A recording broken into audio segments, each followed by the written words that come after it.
এ রাজ্যের নির্বাচনে বিশেষ ভূমিকা খেয়ে সংখ্যালঘু ভোট। সংখ্যালঘুদের সমর্থন যার দিকে থাকে তার ক্ষমতায় বসার সম্ভাবনা থাকে বেশি। তাই প্রতিটি রাজনৈতিক দলের কাছে পাখির চোখ হয়ে ওঠে এই সংখ্যালঘু ভোট। এই মুহূর্তে রাজ্যে বেজে গিয়েছে পঞ্চায়েত নির্বাচনের দামামা, আর ঠিক তার আগে শাসক দলের অন্যতম টার্গেট এই সংখ্যালঘু ভোট। আর সে কারণেই বোধহয় ফুরফুরার উন্নয়ন পর্ষদের চেয়ারম্যান বদল, সেই কারণেই বোধহয় ভাঙড়ের অ্যাডভাইজার পদে বিধায়ক শওকত মোল্লার আগমন। আর এই সবটাই সেই সংখ্যালঘু মুসলিম ভোটকে নিজেদের পকেটে রাখতে। কিন্তু তৃণমূল ক্ষমতায় বসার পর বিগত 12 বছরে কেমন ছিল সংখ্যালঘুদের অবস্থা, চলুন দেখে নিই এক নজরে। 2011 সালে দীর্ঘ 34 বছরের বাম শাসনের অবসান ঘটিয়ে প্রথমবার পশ্চিমবঙ্গের ক্ষমতায় আসে প্রতিষ্ঠিত তৃণমূল কংগ্রেস। মমতা বন্দ্যোপাধ্যায়ের প্রথম মন্ত্রিসভায় 34 জন ক্যাবিনেট মন্ত্রীর মধ্যে মাত্র 6 জন ছিলেন সংখ্যালঘু মুসলিম সম্প্রদায়ের। তারা ছিলেন ইসলামপুর বিধানসভা কেন্দ্র থেকে জনশিক্ষা ও গ্রন্থাগার মন্ত্রকের আব্দুল করিম চৌধুরী, কসবা বিধানসভা কেন্দ্র থেকে ত্রাণ মন্ত্রক, দমকল ও জরুরি পরিষেবা মন্ত্রক এবং অসামরিক মন্ত্রকের দায়িত্বে ছিলেন জাভেদ খান। উলুবেড়িয়া পূর্ব বিধানসভা কেন্দ্র থেকে সমবায় মন্ত্রক ও অন্তর্দেশীয় জলপথ পরিবহন মন্ত্রকের হায়দার আজিজ সোফে, মুরারুই বিধানসভা কেন্দ্র থেকে প্রাণী সম্পদ উন্নয়ন মন্ত্রকের নূর আলম চৌধুরী, কলকাতা বন্দর বিধানসভা কেন্দ্র থেকে পুরমন্ত্রক এবং নগর উন্নয়ন মন্ত্রকে ফিরাদ হাকিম, লালগোলা বিধানসভা কেন্দ্র থেকে মৎস্য মন্ত্রক এবং খাদ্য প্রক্রিয়াকরণ, শিল্প ও উদ্যান পালন মন্ত্রকের দায়িত্বে আবু হেনা। 2011 সালে 9 জন প্রতিমন্ত্রীর মধ্যে 2 জন ছিলেন সংখ্যালঘু মুসলিম, আর তাঁরা ছিলেন সুজাপুর বিধানসভা কেন্দ্র থেকে বিজ্ঞান ও প্রযুক্তি মন্ত্রকের আবু নাসের খান চৌধুরী, মোথাবাড়ি বিধানসভা কেন্দ্র থেকে শ্রম মন্ত্রকের সাবিনা ইয়াসমিন। এই মন্ত্রিসভায় সব থেকে উল্লেখযোগ্য বিষয় হলো সংখ্যালঘু ও মাদ্রাসা শিক্ষা মন্ত্রকে ছিলেন খোদ মুখ্যমন্ত্রী মমতা বন্দ্যোপাধ্যায়।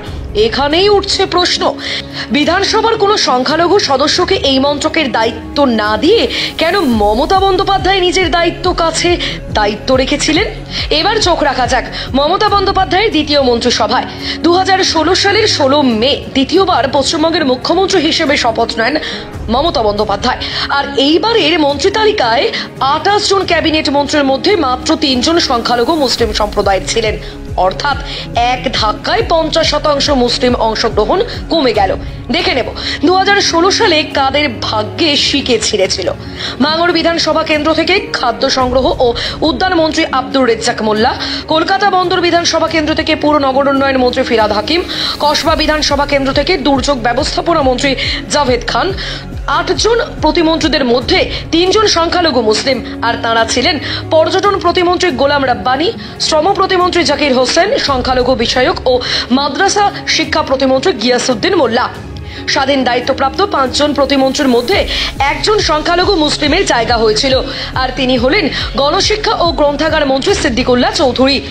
এরপর 2021 সালের বিধানসভা নির্বাচনের পর যে মন্ত্রিসভা গঠন হয় তাতে 34 জন মন্ত্রীর মধ্যে মাত্র 4 জন সংখ্যালঘু মুসলিম। অর্থাৎ এখানেও মুসলিমদের প্রতি তৃণমূল সরকারের বঞ্চনা পরিষ্কার। দেখে নেব সেই 4 জন সংখ্যালঘু মন্ত্রিত্ব। নগর উন্নয়ন ও পৌর বিষয়ক মন্ত্রী ফিরাদ হাকিম, সংখ্যালঘু বিষয়ক ও মাদ্রাসা শিক্ষামন্ত্রী মোহাম্মদ গোলাম রব্বানি, বিপর্যয় ব্যবস্থাপনা ও অসামরিক প্রতিরক্ষা মন্ত্রী জাভেদ আহমেদ খান এবং জনশিক্ষা প্রসার ও গ্রন্থাগার পরিষেবা মন্ত্রী সিদ্দিকুল্লাহ চৌধুরী। অন্যদিকে 18 জন প্রতিমন্ত্রীর মধ্যে 3 জন সংখ্যালঘু মুসলিম, আর তারা হলেন বিদ্যুৎ বিভাগের মন্ত্রী আখিরুজ্জামান, ক্ষুদ্র ও ছোট মাঝারি এবং বস্ত্র শিল্প বিভাগের মন্ত্রী তাজমুল হোসেন, সেচ ও জলপথ বিভাগের এবং উত্তরবঙ্গ উন্নয়ন মন্ত্রী সাবিনা ইয়াসমিন। বঙ্গে সংখ্যালঘু ভোটের গুরুত্ব থাকলেও সংখ্যালঘু উন্নয়নে গুরুত্ব দেয়নি তৃণমূল কংগ্রেস। বিরোধীদের এই অভিযোগ একেবারে অপ্রাসঙ্গিক নয়, আর সেই কারণেই বোধহয় তৃণমূল কংগ্রেসের হাত থেকে সংখ্যালঘু ভোট হাতছাড়া হয়ে যাচ্ছে। সেই ড্যামেজ কন্ট্রোল করতে ইতিমধ্যেই একাধিক উদ্যোগ নিচ্ছে শাসক দল। এখন দেখার তাদের সেই চেষ্টা সফল হয় কিনা। যদিও ড্যামেজ কন্ট্রোলের বিষয়টা সাময়িকভাবে বোঝা না গেলেও পঞ্চায়েত নির্বাচনের ফল সে উত্তর দিয়ে দেবে।